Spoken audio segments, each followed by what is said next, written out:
Omer oine oine valaylo oine valaylo legoy shashmugoy Omer oine oine valaylo oine valaylo legoy shashmugoy Omer oine oine valaylo Oine valaylo legoy shashmugoy Gomer oine oine valaylo oine valaylo legoy shashmugoy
Boker Tov les amis, shalom, tous les fidèles de la cordonnerie, Ashrechem, Ashrenu, Baruch Hashem. On a le mérite encore un Chatzot, encore un cours de Rabbeinu. Shalom tous les amis de la Côte d'Ivoire et à tous les cordonniers de la planète, Ashrenu, Matov Chelkenu, Lech Lecha. On y va, on avance. Tous les humanistes, tous les gens qui sont humains, tous les gens qui veulent venir à Ouman. Demain, il y a un mariage. Demain après-midi, il y a un mariage à Ouman. Baruch Hashem, Ashrenu. Alors, on fait le cours, Bezrat Hashem. C'est un honneur de vous retrouver. À tous, Baruch Hashem qui est là. Ashrenu. Esther Bataïcha, Refoua Shlema, Bezrat Hashem. Alors on fait pour la refoua de tous les malades, on dira les noms après, à la fin. Et pour la refoua, la guérison de tous les malades, la délivrance, les Hashem de l'humanité, la révélation du tzaddik et de son enseignement. Et que chacune trouve, Bezrat Hashem, la mélodie de son âme. La mélodie de son âme, la confiance en soi, en savoir que Ashrenu, on a de quoi être joyeux, comme Rabbeinu l'a dit à Rabbi Nathan, on n'a pas à avoir honte, Baruch Hashem. Et fois Machlouf ben Chaim.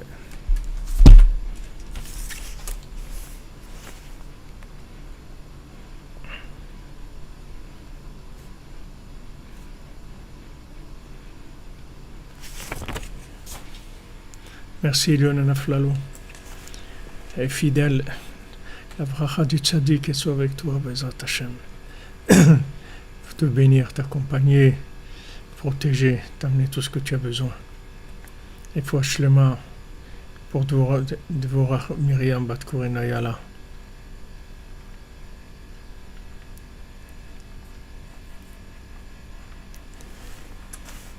Alors on continue dans les explications sur le troisième conte des explications du Rav de Tchérin. Et cette fois c'est un extrait d'un de ses livres qui s'appelle Zimrat Haaretz. Alors le Rav de Tchérin il a écrit plusieurs livres et pour expliquer les enseignements de Rabbeinu. Le Rav de Tchérin c'était un contemporain de Rabbi Nathan et il a écrit beaucoup de livres.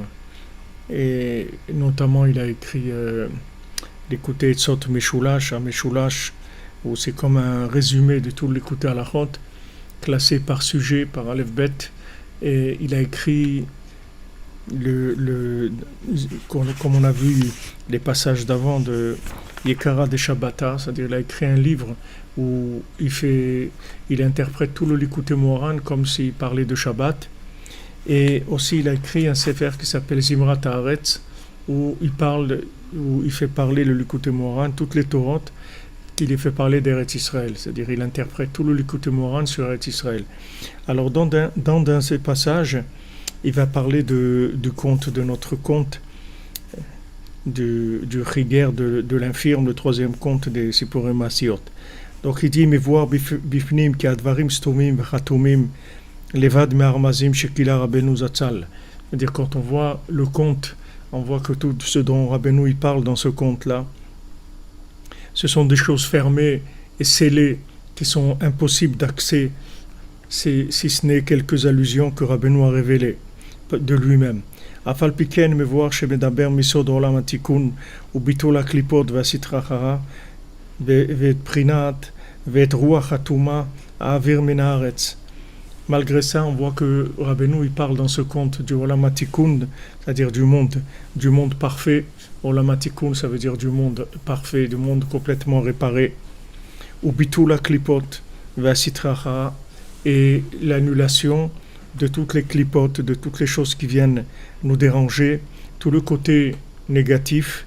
Beprinat et ruach hatuma ha'avir min haaretz, que comme il est écrit que le souffle d'impureté, je vais l'enlever de la terre. C'est-à-dire qu'il y avait un moment où va disparaître tout ce qui est impureté, ça va disparaître du monde. ומעניין האילן הנפלא שכל ענף ופרי ועליו ועלין שלו יש להם סגולה מיוחדת.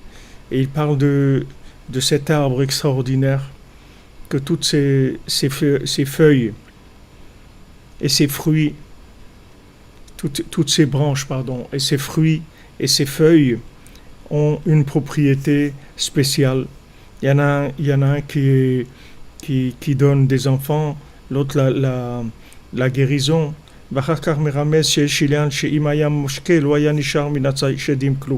Après, il parle d'un arbre que si on arrosait cet arbre-là, alors il ne resterait rien des démons. Et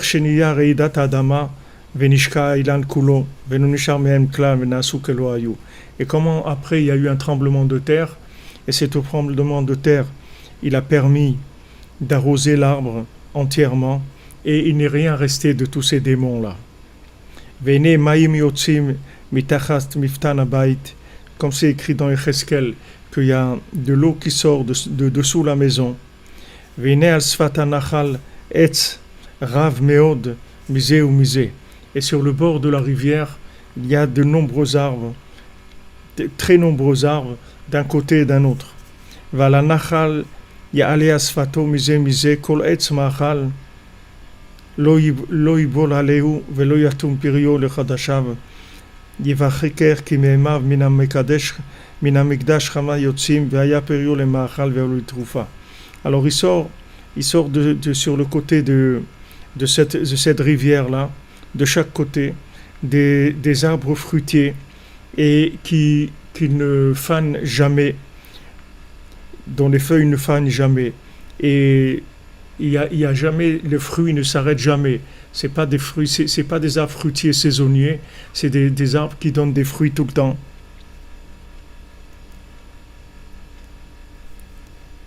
Et que ces fruits sont de la nourriture et ces feuilles, ce sont de la refoua, c'est-à-dire de la guérison. Rashi, il écrit là-bas, les Atir Pei Lemim ou Pei Karot. Là-bas, Rashi, il explique pour ouvrir la bouche de ceux qui sont muets et donner des enfants aux femmes qui sont stériles. Ou Mashma'u Lashon Refoua, chez Zeprinet Ailian Alal. Et ça, c'est le principe de la Refoua, c'est-à-dire dont il veut parler. Et c'est cet arbre en question qui amène cette Refoua. Donc ici, le Rav de Tcherin, il concentre le principe de la guérison sur la parole. C'est-à-dire que en fait, la véritable maladie, c'est-à-dire la racine de toutes les maladies, c'est le fait d'être muet, c'est-à-dire de ne pas avoir de langage, le langage approprié, qui nous permettrait de comprendre et aussi qui nous permettrait de nous exprimer. Et on voit que de nos jours, il y a plusieurs techniques pour guérir les gens. Avec la parole, c'est-à-dire il faut parler les gens, que ce soit maintenant dans tout le domaine psychologique, mais aussi dans des guérisons mamash physiques, pas que les guérisons mentales, les guérisons physiques aussi. On utilise beaucoup la parole, c'est-à-dire de faire parler les gens de leurs problèmes, de leur maladie, de leur maladie, comme ils disent, le mal a dit, la maladie mal a dit, c'est-à-dire c'est le mal, il est en rapport avec la parole. Donc le Rav de Tcherin, il explique ici que en fait, qu'est-ce que cet arbre-là il donne la possibilité de guérir la parole. Et en guérissant la parole, on guérit aussi de la stérilité. C'est-à-dire que maintenant, les femmes qui ne peuvent pas avoir d'enfants, elles vont avoir des enfants grâce à ces paroles-là. Donc, comme on a vu que Rabbeinu l'a dit dans la préface du Sipurim Maasiot, des contes, qu'en fait, les contes, ça permet de libérer la parole, c'est-à-dire de permettre aux gens muets de parler et aux gens sourds d'entendre. C'est pas que les gens ils comprennent pas, c'est pas que les gens ils sont sourds, c'est que les gens, comme on a dit cet après-midi, les gens ils entendent pas les paroles qui s'adressent à leur âme. Ils entendent la cacophonie, ils n'entendent pas des paroles avec une mélodie de leur âme. Donc c'est pour ça qu'ils réagissent pas. Mais s'ils entendaient la mélodie de leur âme, ils réagiraient tout de suite. Comme Rabbeinu dit un petit enfant, il est en train de jouer. Mais si maintenant il voit sa maman, alors il laisse tous ses jouets et il va vers sa maman.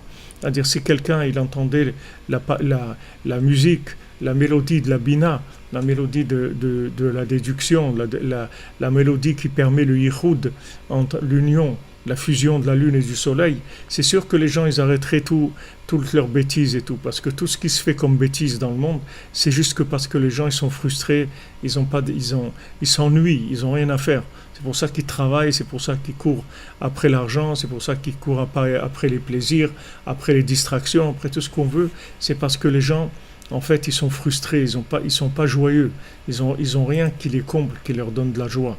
Donc ils cherchent de quoi s'occuper, essayer de combler leur manque avec des choses de ce monde, la matière et toutes sortes de choses. Donc si maintenant on a les fruits de cet arbre-là, qu'on a les feuilles de cet arbre, si cet arbre il est arrosé, alors il va nous donner la possibilité d'arriver à la parole avec une parole avec la mélodie qui nous correspond. Et à ce moment-là, c'est toutes les guérisons qui vont être qui vont venir, parce que en fait c'est ça qui nous manque principalement, c'est que on connaît pas le monde de la parole, le monde de l'expression. On sait pas ce que c'est. On a appris des langages de muets, de la cacophonie, des aboiements, des cris, tout ce que vous voulez, mais pas des rugissements, tout ce que vous voulez comme interprétation de son, mais pas la parole. La parole qui connecte, on ne sait pas ce que c'est. On a un petit peu accès avec l'Aïd Bodedut, avec Ratzot, on a accès un petit peu à ce monde de la parole. Mais si le monde apprenait à parler, tout est réglé. Donc Mashiach il va apprendre à tout le monde à parler. Et Rabbeinu, comme Rabbeinu il a amené tous les outils pour la Géoula, il a préparé le Mashiach. il a préparé tout pour Mashiach. Donc Rabbeinu il a beaucoup axé sur la communication et la parole, le principal de ses enseignements. Ils sont axés sur ça. Tout le Tikkun HaKlali c'est pour la parole, tout le Chatzot c'est pour la parole, l'Aïd Bodedut c'est parler avec Dieu.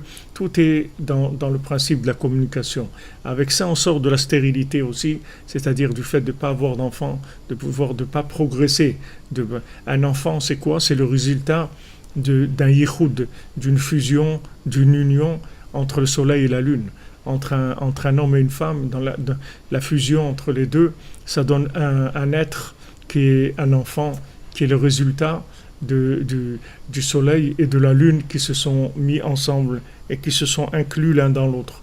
Donc maintenant, quand on parle d'enlever la stérilité, c'est au premier niveau, bien sûr, toujours aussi au premier niveau, que pour avoir Pachout des enfants, comme Abraham Avinu et Sarah, avoir des enfants, avoir un Yitzhak, avoir des enfants, et aussi pouvoir enfanter, c'est-à-dire faire des yichudim, faire des fusions entre tous nos projets et toutes les aspirations de notre âme et leur réalisation dans ce monde, de manière à avoir une satisfaction de dire voilà, j'ai réalisé mes rêves, j'ai réalisé ce que mon âme désirait tellement, j'ai réalisé tout l'enthousiasme que j'avais dans mon enfance, ma jeunesse, mon adolescence, voilà, je suis arrivé à faire ça. Ça c'est l'union entre le vouloir et le pouvoir, c'est-à-dire entre le quoi et le comment, c'est-à-dire entre la connaissance et les moyens de développer cette connaissance-là. Et d'ailleurs, dans le Zohar de cette semaine-là aussi, dans le Zohar sur la paracha de Lech Lecha, il parle de cet arbre aussi. Si vous regardez le Zohar, tout au début de la paracha, il parle d'un arbre qui est en haut, un arbre extraordinaire. Et le Zohar, il parle de cette... voilà exactement, quand vous dit la fertilité retrouvée, exactement. Voilà, exactement.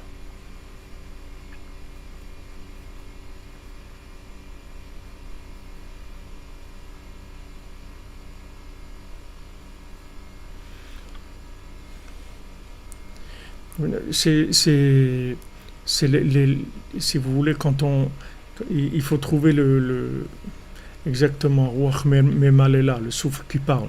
Il faut trouver le langage, si vous voulez, adapté pour pas blesser les gens, pour pas ennuyer les gens aussi, pour pas les blesser. Il y a un langage adapté, il y a une musique qui permet de communiquer. Comme Rabbeinu dit dans les contes, il dit qu'il y a un arbre où tous les animaux, ils aiment être sous cet arbre, sous le feuillage de cet arbre. Et là-bas, il n'y a que du shalom. Il y a un lion à côté d'une brebis et un loup à côté d'un agneau. Et il n'y a personne qui fait de mal à personne parce que tout le monde se sent bien. Tout le monde se sent bien, tout le monde se sent dans une plénitude. Voilà, il faut du tact, mais c'est un langage, si vous voulez. Ce tact-là, c'est un langage.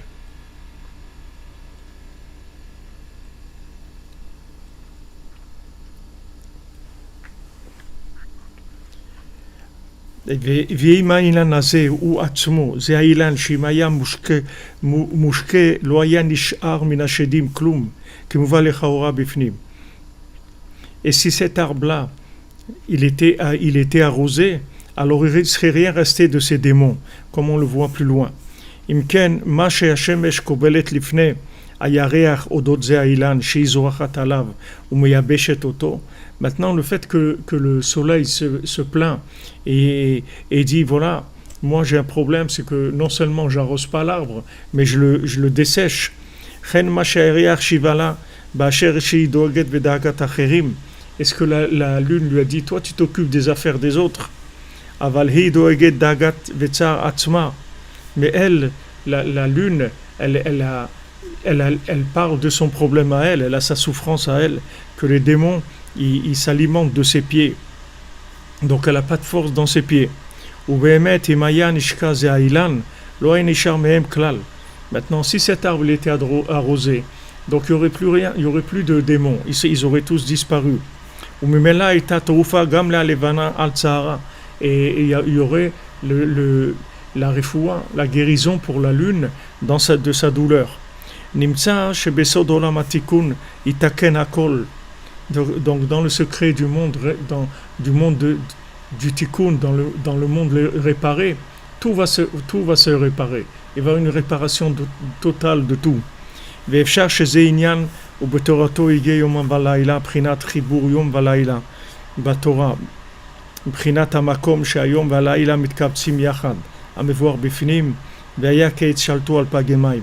Donc c'est possible, on peut dire que c'est la Torah, la véritable Torah, la Torah du tzaddik, qu'on étudie le jour et la nuit, c'est-à-dire l'union du jour et la nuit. Bon Hachem, que nous, on a le mérite, cadeau d'Hachem, par le srout de Rabbeinu, le srout de tous les tzaddikim, qu'on peut étudier le jour, on peut étudier la nuit.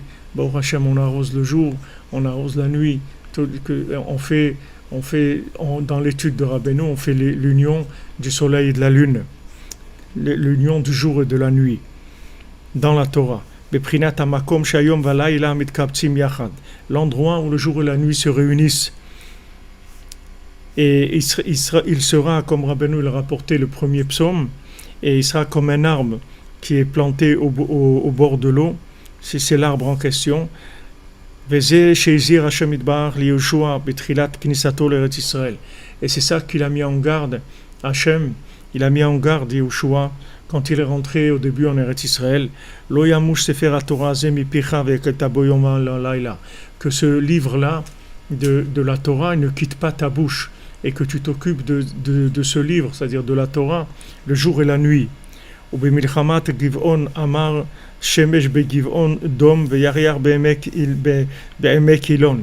Et on voit que quand il y a eu la guerre avec Giv'on, alors on voit qu'il y a eu un arrêt du temps. En fait, il y a eu Yoshua, il est arrivé à arrêter le temps, à changer tout le système du temps par rapport aux besoins qu'il avait à ce moment-là. Et tout ça, il faut expliquer encore. C'est ça que le soleil et la lune, ils se sont arrêtés. Regarde Rashi, qu'est-ce qu'il dit là-bas. Ce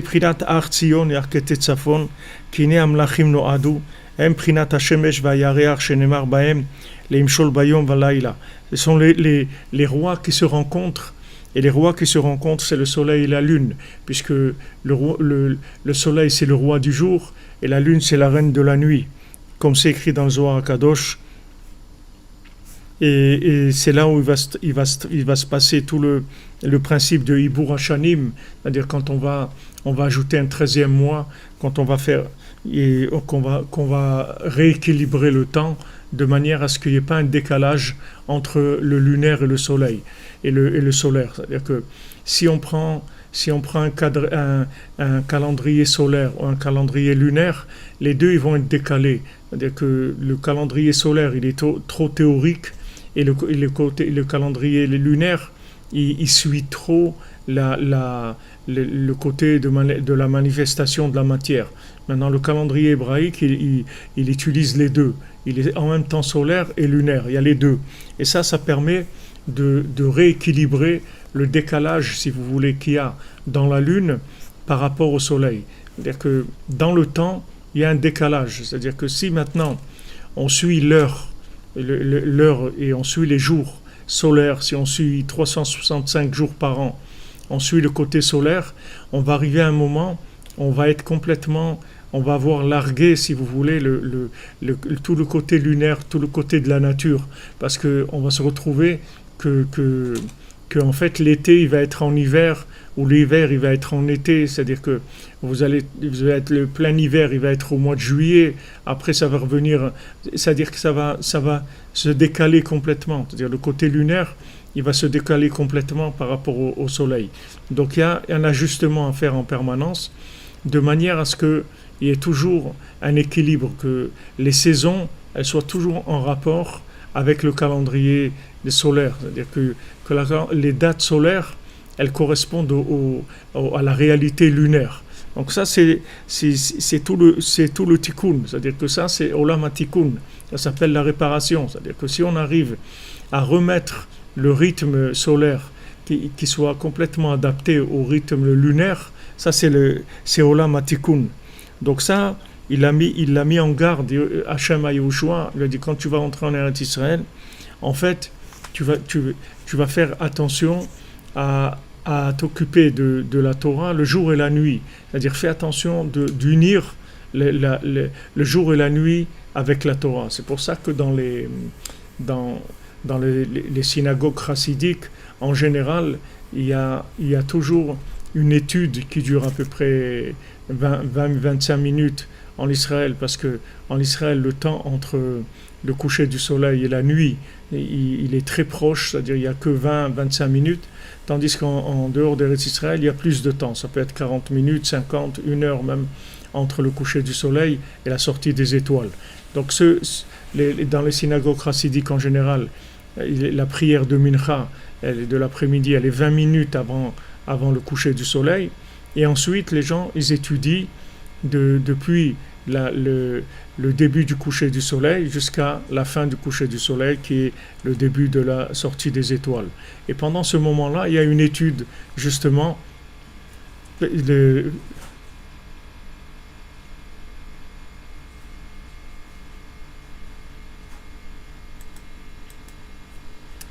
justement,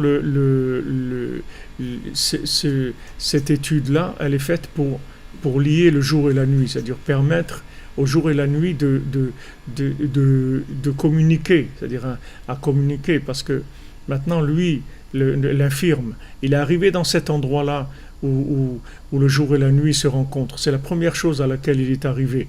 Et le fait que maintenant, le jour et la nuit se rencontrent, c'est-à-dire que le soleil et la lune se rencontrent, et ils arrivent à discuter ensemble, ça c'est déjà quelque chose d'extraordinaire. C'est déjà une avancée énorme dans la réparation.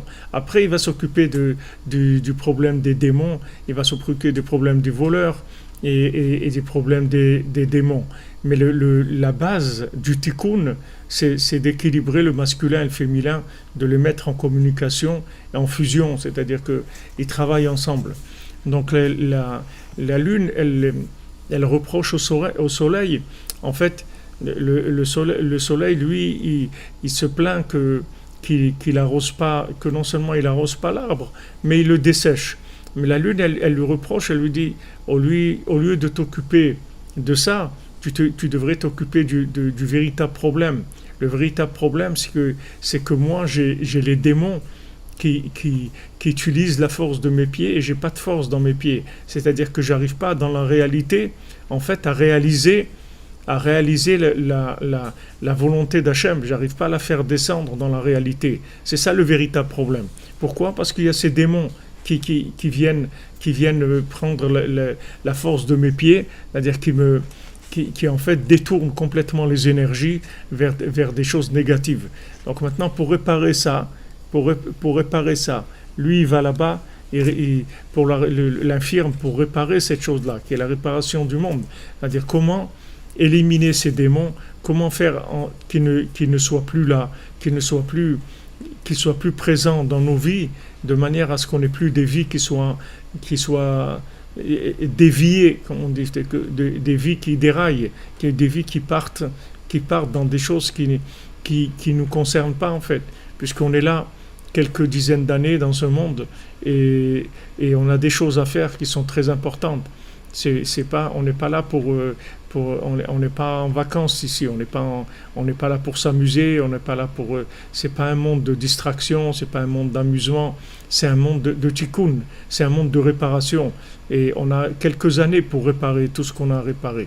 Donc vraiment, ces démons qui viennent utiliser nos énergies, ils détruisent notre vie, c'est-à-dire qu'ils nous empêchent de faire ce qu'on a à faire. Donc c'est ça qu'elle dit la lune, c'est ça le problème principal. Donc lui, il arrive à la racine du problème et il dit en fait le problème, il faut arroser cet arbre-là. C'est-à-dire il faut arroser cet arbre, c'est comme ça qu'on va finir avec les démons. Et si on finit avec les démons, c'est automatiquement on a la fusion de la lune et du soleil. Alors maintenant, le Rav de Tchérin dit ici que la fusion, c'est-à-dire comment on arrose cet arbre-là, c'est en faisant l'étude de la Torah le jour et la nuit, c'est-à-dire avoir la Torah du jour et avoir la Torah de la nuit, c'est-à-dire en même temps étudiée dans le jour et étudiée dans la nuit. Et aussi, c'est le principe de la Torah du jour et de la Torah de la nuit, de les unir. Alors, la Torah du jour, c'est la Torah écrite, c'est le côté théorique, l'écrit, si vous voulez, c'est la forme écrite. Et la Torah de la nuit, c'est la voix orale, c'est la Torah orale, c'est-à-dire c'est toute la transformation de l'écrit en réalité à travers la communication. C'est pour ça qu'on appelle la Torah orale et que c'était interdit d'écrire la Torah orale. C'est-à-dire que normalement la Torah orale, on n'avait pas le droit de l'écrire. On n'avait pas le droit de l'écrire parce que du moment où on écrit la Torah orale, elle devient écrite. Et quand elle devient écrite, elle redevient solaire. Alors que tout le principe de la Torah orale, c'est de rester lunaire, c'est-à-dire d'être en mouvement, d'être souple. Mais quand c'est écrit, ça devient raide parce que c'est un écrit, c'est-à-dire que c'est quelque chose de carré. Du moment où c'est écrit, c'est difficile de bouger. Mais quand c'est oral, alors on discute et on en parle. Et quand on en parle, on adapte à la réalité, on adapte au mouvement là où on se trouve. Alors quand maintenant ils ont vu les sages que maintenant la Torah elle était en train de s'oublier, alors ils ont dit d'écrire la Torah orale, ce qui est normalement interdit. Mais ils ont dit plutôt qu'il ne reste rien du tout, parce que les gens commençaient à perdre complètement la notion de la parole, c'est-à-dire la notion de la communication, parce qu'il leur manquait, il commençait à leur manquer le tikkun haklali, c'est-à-dire la réparation de la connexion, la réparation des 10 poux, des 10 pulsations qu'il y a dans le corps. Donc il manquait cette réparation-là dans le monde. Donc le monde, petit à petit, il s'éloignait de la communication. Du moment où il s'éloignait du principe du langage et de la communication, ils allaient se trouver dans un charabia total. C'est la tour de Babel, c'est-à-dire que c'est mamash du charabia, du n'importe quoi. Parce que du moment où on perd la notion du langage et de la communication, l'interprétation de l'écrit va complètement divaguer, va complètement dérailler. Donc qu'est-ce qu'ils ont dit ? On va écrire l'oral. Alors ils ont commencé à écrire la Mishnah, ils ont commencé à écrire le Talmud, tout ce qui a été écrit, que normalement doit être oral, ça a fait un grand bouleversement dans le monde, parce que on se trouve avec des textes qui sont écrits, mais en fait ces textes qui sont écrits, ils n'ont pas été faits pour être écrits, ils ont été pour être discutés, pas être écrits. C'est pour ça que dans la Gemara, vous voyez des discussions dans le Talmud, un tel il dit comme ça, un tel il dit comme ça, il raconte comment l'autre il avait dit cette chose-là. On rapporte des paroles de discussion, c'est-à-dire mais elles sont écrites. Et du moment où elles sont écrites, elles ont perdu leur souplesse. Elles ont perdu la souplesse. Et maintenant, on a besoin de cette réparation-là. C'est-à-dire on a besoin de retrouver le langage. Du moment où on retrouve le langage, on peut commencer à réinterpréter oralement la Torah écrite, de manière à trouver comment faire l'écrit, comment vivre l'écrit. L'écrit, c'est la volonté d'Hachem, c'est les 5 livres de Torah. Maintenant, David Ameler, le fait qu'il vient, il a sa harpe. Avec sa harpe, il arrive à complètement maîtriser le vent du nord, le vent de la rigueur, et le faire passer dans sa harpe au moment de Chatzot. Au moment de Chatzot, sa mélodie, la mélodie elle sort de la harpe de David. Et en fait, c'est tout le vent du nord qui est canalisé et qui produit la mélodie dans la harpe de David. Alors, du moment où ce vent du nord, qui représente tout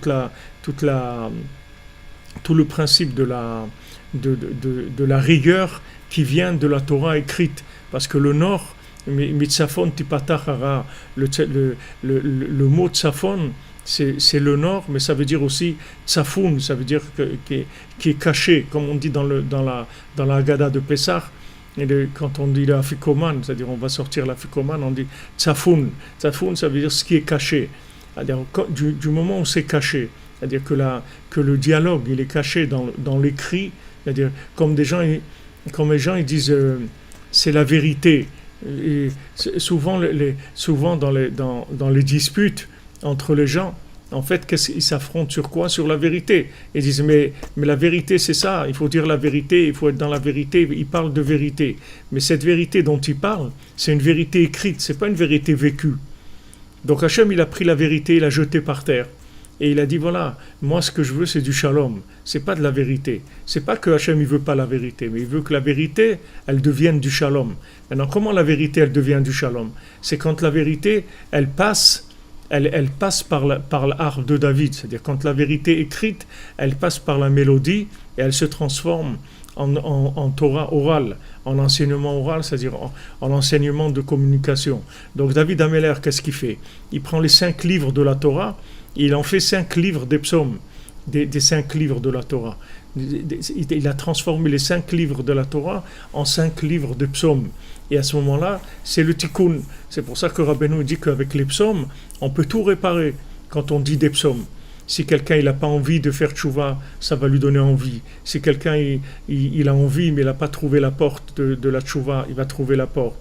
Et si quelqu'un il a trouvé la porte mais elle est fermée, ça va ouvrir la porte. Ça ouvre absolument tout. Pourquoi? Parce que il a pris ce vent du nord, que le vent du nord, c'est le souffle de la rigueur qui provient de l'écrit, comme on dit. Nul n'est censé ignorer la loi. C'est écrit, voilà, c'est écrit, article numéro 232 du Code civil, pénal, tout ce que vous voulez. Voilà ce qu'il faut faire, ce qu'il ne faut pas faire, etc. Mais maintenant, malgré qu'il y ait un code civil, il y a des gens qui sont là et qui vont juger. Pourquoi on a besoin de gens qui vont juger? Pourquoi on a besoin que des gens qui soient là et qui vont voir? Parce que normalement, un juge, c'est quelqu'un qui va adapter l'écrit à la réalité. Il a des gens devant lui. Maintenant, il va voir ces gens-là, comment ils sont par rapport à ce qui est écrit. C'est tout le travail d'un jury et de juge et de jury. C'est ça, si vous voulez, normalement la fonction d'un juge ou d'un jury. C'est de pouvoir adapter l'écrit avec la réalité, et la réalité avec l'écrit, de manière qui fusionne tous les deux, qui soient ensemble. Donc David Ameller, quand il a amené les psaumes, alors il a amené la possibilité de transformer l'écrit en oral, avec la musique, avec cette mélodie-là. Donc c'est quelque chose d'extrêmement élevé, et c'est le tikkun du monde. C'est le tikkun du monde. Alors Rabbeinu, dans les psaumes eux-mêmes, Rabbeinu l'a sorti les 10 psaumes qui incluent tous les psaumes, parce que David Ameller, il a écrit beaucoup plus que les 150 psaumes qu'on a. Il avait écrit des centaines et des milliers de psaumes, mais les sages, ils ont retenu que ces 150. Maintenant, Rabbeinu, dans les 150, il a amené les 10 mélodies qu'il y a dans les 150 psaumes. Et ces 10 mélodies-là, c'est le Tikkun HaKlali, c'est la réparation générale. Pourquoi c'est la réparation générale? Ici, on parle de Olam HaTikkun, parce que c'est l'accès au monde de la communication. C'est l'accès au monde de l'alliance. L'alliance, elle est à tous les niveaux. Elle est l'alliance avec Hachem, l'alliance avec le tzaddik, l'alliance avec notre âme, l'alliance avec le monde, avec tous les individus de la terre, et avec tout ce qui a été créé, avec les animaux, les plantes, les pierres, avec tout ce qui a été créé. Il y a un lien, il y a un langage avec tous ces éléments-là. Alors le Tikkun HaKlali, qu'est-ce qu'il fait? Il répare, si vous voulez. En nous, on a 10 endroits de pulsation dans le corps. C'est comme 10, si vous voulez, c'est comme 10 réseaux, 10 connexions à des réseaux différents par des mélodies différentes. C'est-à-dire on a 10 endroits dans notre corps qui réagissent à des mélodies différentes. Maintenant, dans le Tikkun HaKlali, il y a 10 sortes de mélodies, il y a 10 sortes de chants. Ces 10 sortes de chants, ils permettent de connecter les 10 poux avec tout ce qui existe, que ce soit dans les mondes supérieurs ou dans les mondes inférieurs. Tout ce qui peut exister, on rentre en communication avec tout grâce au Tikkun HaKlali. C'est pour ça que ça s'appelle Tikkun HaKlali, la réparation générale. Pourquoi c'est une réparation générale? Parce que ça va amener tout le problème de ces démons-là qui prennent la force des pieds de la lune. En fait, ils profitent du fait qu'il n'y a pas eu de communication entre le soleil et la lune. Donc la lune, elle est un peu perdue, elle est au niveau de la réalité, elle ne sait pas trop où mettre, comme on dit, elle ne sait pas où mettre les pieds. Elle ne sait pas où mettre les pieds. Elle arrive dans un endroit où elle ne sait pas où mettre les pieds, c'est-à-dire dans sa vie, elle ne sait pas gérer sa vie. dans les rapports humains, dans les rapports avec l'argent, dans le travail, combien il faut travailler, est-ce qu'il faut travailler 6 heures par jour, est-ce qu'il faut travailler 10 heures par jour, combien de temps il faut consacrer à sa famille, combien de temps il faut consacrer à la Torah, à la prière, aux échanges avec les individus.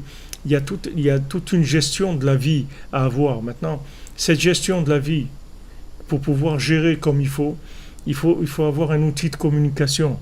Parce que quand on a l'outil de communication, on sait exactement chaque chose, qu'est-ce qu'il lui faut. C'est-à-dire, on sait combien de temps consacrer à ça, combien de temps consacrer à ça, combien d'énergie là, parce que il y a un lien entre la théorie et le vécu. Alors la Lune, son problème, c'est ça.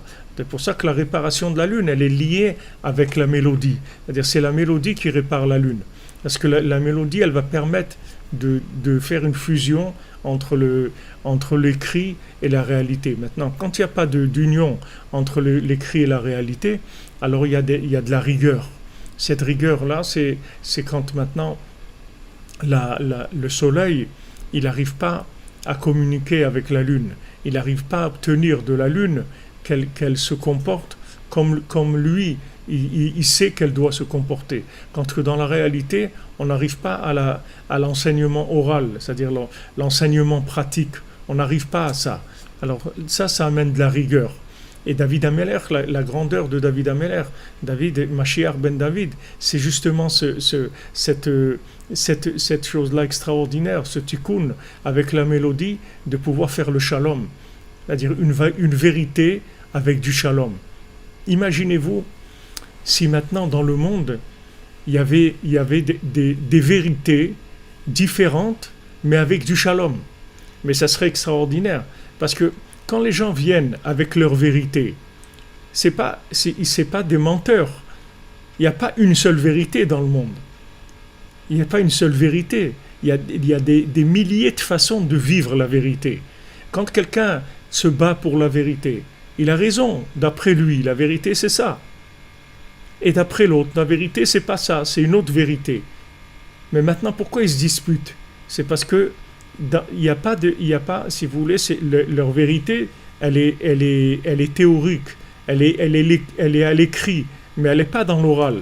Parce que s'ils avaient une vérité avec de l'oral, ils pourraient communiquer, il y aurait du shalom entre eux, et ils verraient que en fait, la vérité de l'autre et la mienne, c'est la même, parce qu'on va tous dans la même direction. C'est comme si vous faites un voyage, il y a des gens qui voyagent en bicyclette, il y a des gens en voiture, il y a des gens en avion, il y a des gens en bateau, il y a des gens en train, mais les gens ils vont au même endroit. Alors maintenant, vous n'allez pas vous moquer de celui qui va en bicyclette ou celui qui va en train, on disait oh, « t'as rien compris et tout ». Non, mais lui, il circule en train, mais il va au même endroit que toi. Il va au même endroit, exactement, seulement la méthode qu'il utilise pour y arriver, ce n'est pas la même que la tienne. Il préfère être dans le train, et toi tu préfères avoir ton vélo, et l'autre préfère la moto, et l'autre préfère la voiture, et l'autre l'avion, etc., ou le bateau. Chacun, il a choisi son moyen de transport. Maintenant, ce qui rapporte ici, que maintenant les rois, ils se sont rencontrés. Cette expression-là, que les rois ils se sont rencontrés, c'est-à-dire que le soleil et la lune ils se sont rencontrés, cette expression-là, on la voit aussi dans Yehuda, quand il vient rencontrer Yosef, quand c'est écrit Vaïgash, il est venu Yehuda chez Yosef avec beaucoup de rigueur.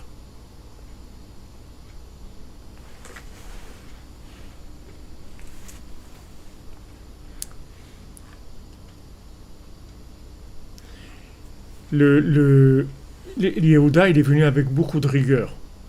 Il dit, et en fait, nos sages ils expliquent que l'union entre Yehuda et Yosef, c'est l'union entre le soleil et la lune. D'accord? Yehuda représente la lune, le soleil, et Yosef, il représente la lune.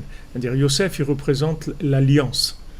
Yosef, c'est tout son être, c'est l'alliance, c'est la communication.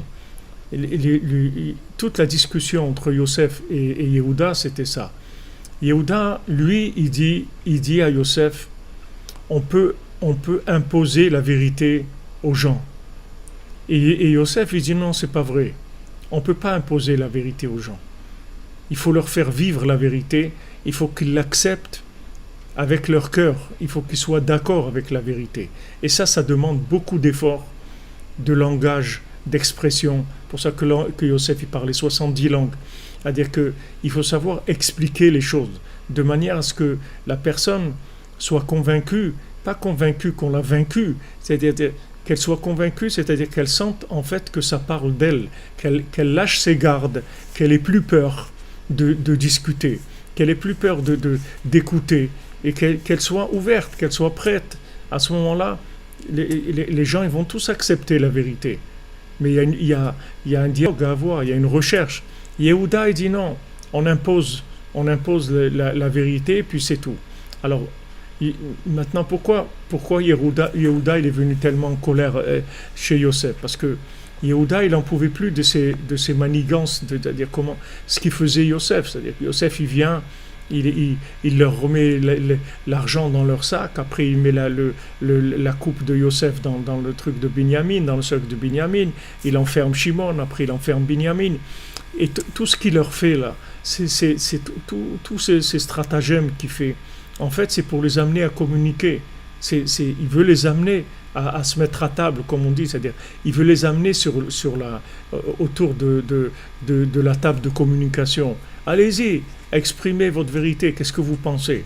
Allez-y, exprimez votre vérité. Maintenant, du moment où vous allez exprimer votre vérité devant Yosef, il va vous montrer que tout ce que vous cherchez, en fait, tout c'est la même chose.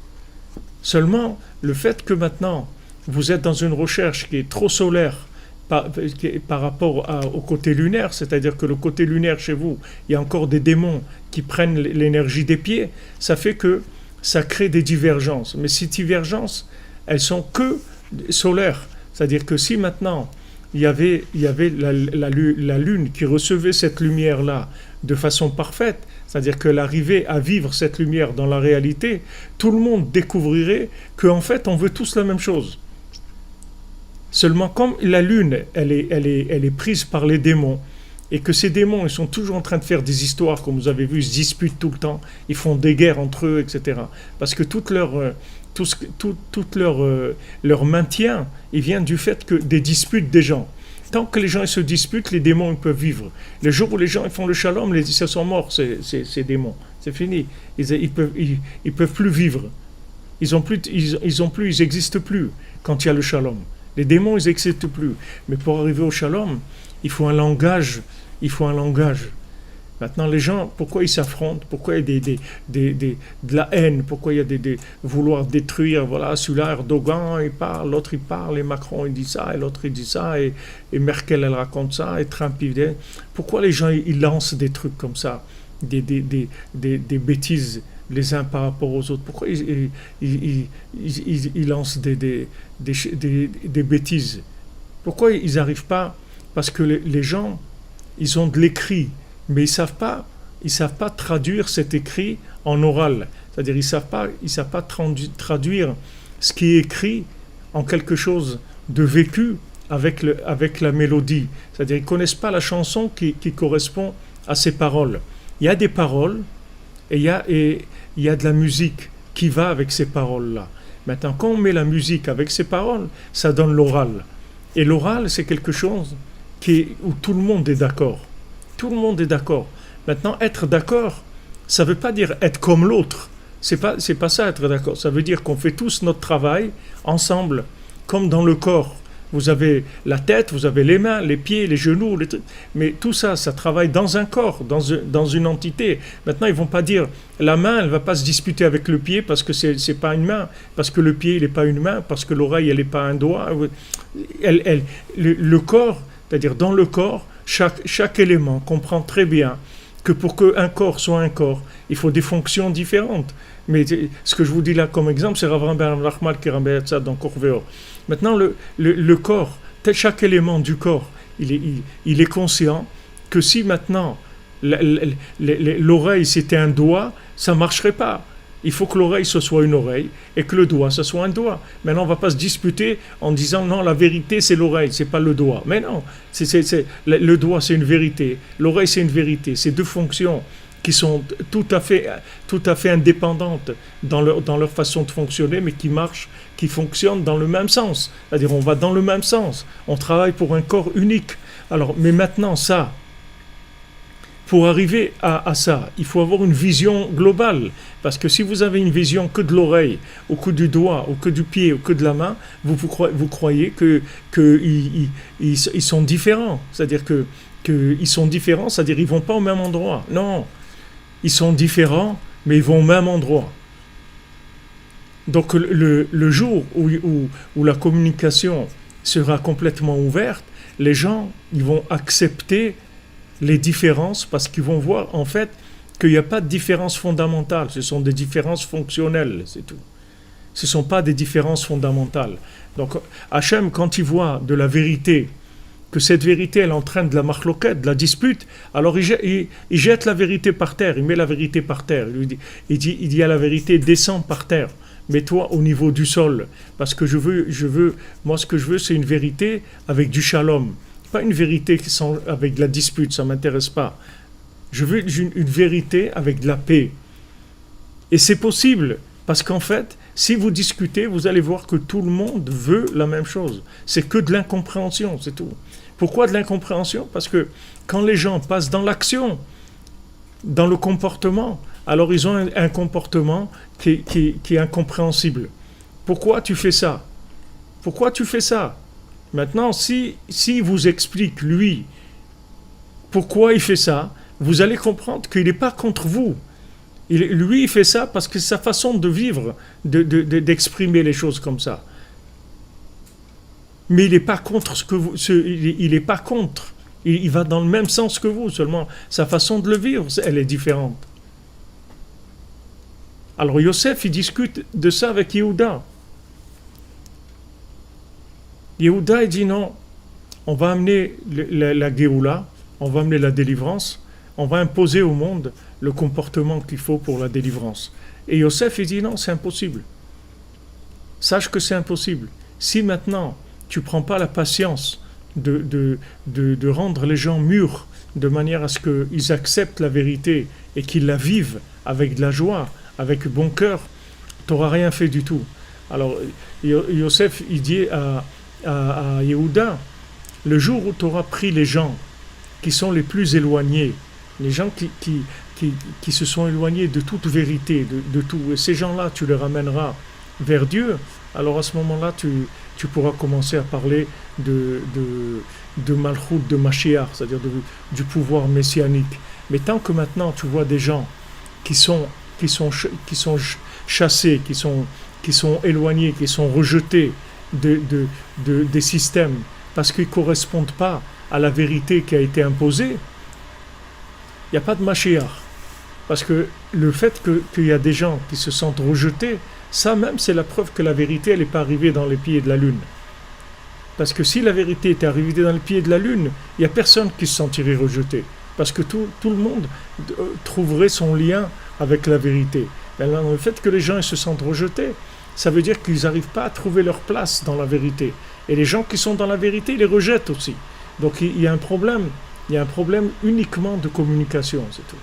Donc Yosef, quand on dit Takrevuta Malka de Malka, cette expression-là, elle est dite par le Zohar pour la rencontre de Yosef et Yehuda. Et ici, c'est ce qui ramène le Rav de Tchérin dans la rencontre entre la lune et le soleil. Puisque maintenant, la lune, elle a dit, on ne peut pas les deux porter une couronne. Donc, comment il y a une couronne, on ne va pas mettre, c'est ou le soleil ou la lune. Donc, Hachem, il a dit, pour l'instant, si tu vois les choses comme ça, alors diminue-toi et attends la réparation. Mais on va arriver à un moment où il y aura une seule chose. Il n'y aura pas le soleil et la lune. Il n'y aura qu'une seule chose. Il y aura un enfant. Que cet enfant-là, c'est pas ni papa ni maman. C'est les deux. C'est les deux. C'est papa et maman ensemble. Quand ils sont devenus un, voilà, c'est un enfant. Donc, on voit ici que ce que Rabbeinu dit au début, que le Sipurim Maasiyot, il est là pour en même temps faire parler les muets et en même temps donner des enfants, enlever la stérilité, amener la fertilité dans le monde. Et là, on voit que c'est exactement la même chose. On voit que c'est exactement le même principe. Que maintenant, le fait qu'on apprend à parler, c'est comme ça qu'on va avoir des enfants. Parce que l'enfant, il naît de l'union du soleil et de la lune. Et pourquoi le soleil et la lune, ils n'arrivent pas à être fertiles, à féconder? Parce qu'il n'y a pas de communication. C'est-à-dire, à un moment où il y a une incompréhension. Donc ça fait que ça n'arrive pas à être echad, ça n'arrive pas à être un. Une fois que maintenant on a dépassé ça, on arrive à ça. Ouais, il y a 8 milliards, comme vous dites, Stéphane Brasi, il y a 8 milliards d'interprétations, il y a 8 milliards de façons de vivre la vérité. Et en fait, tout le monde veut la même chose, et tout le monde parle de la même chose. Tout le monde parle de la même chose et tout le monde veut la même chose. Je sais pas, je vois pas les gens dans Facebook.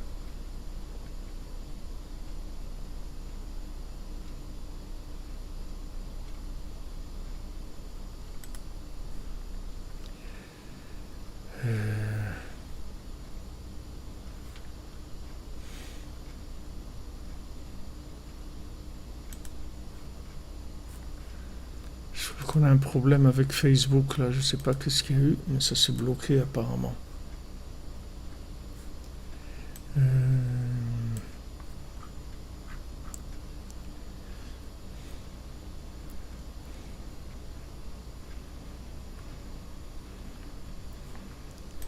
Il y a eu un petit blocage dans Facebook, il faudra qu'on voit qu'est-ce qui s'est passé. On parle de musique qui a été utilisée et tout, ça doit être une erreur parce qu'on n'a pas mis de musique.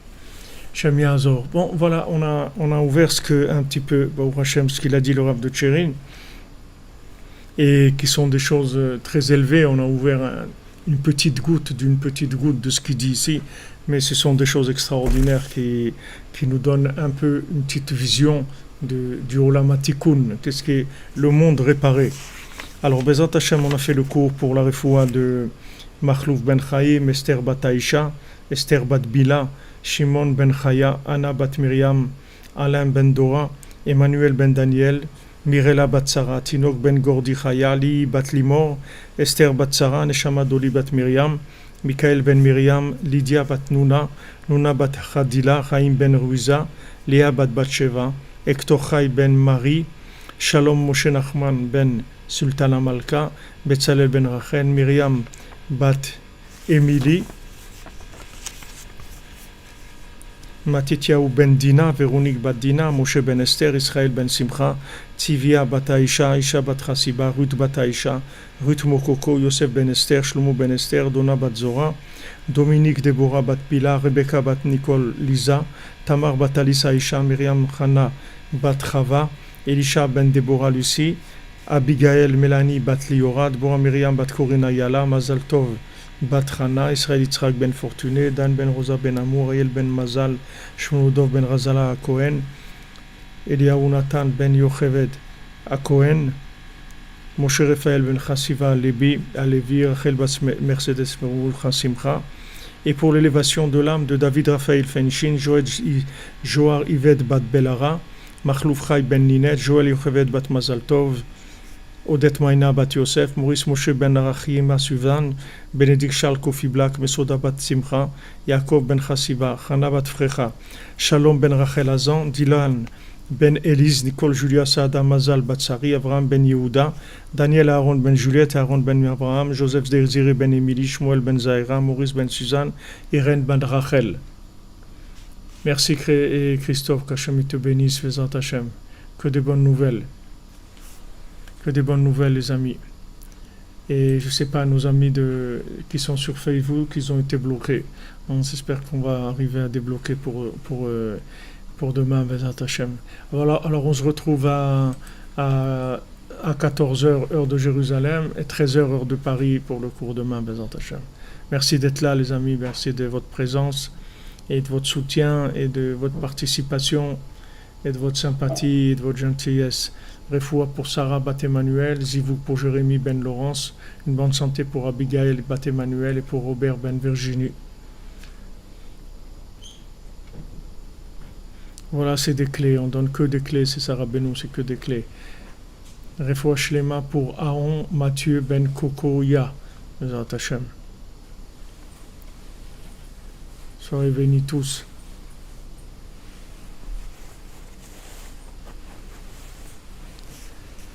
Ouais, je sais pas, je sais pas si c'est le chat qui marche pas ou si ça marche pas du tout la diffusion, je sais pas. Je sais pas, il faut que je vérifie. Bonne continuation, bonne nuit, bonne journée et à tout à l'heure. Amen, merci pour vos bénédictions.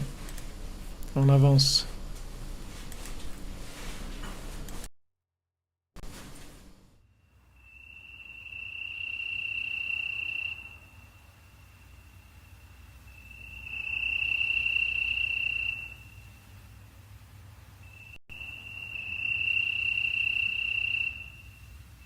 Omer oyne valaylo oyne valaylo lagoy shashmugoy Omer oyne valaylo oyne valaylo lagoy shashmugoy Omer oyne valaylo oyne valaylo lagoy shashmugoy Komer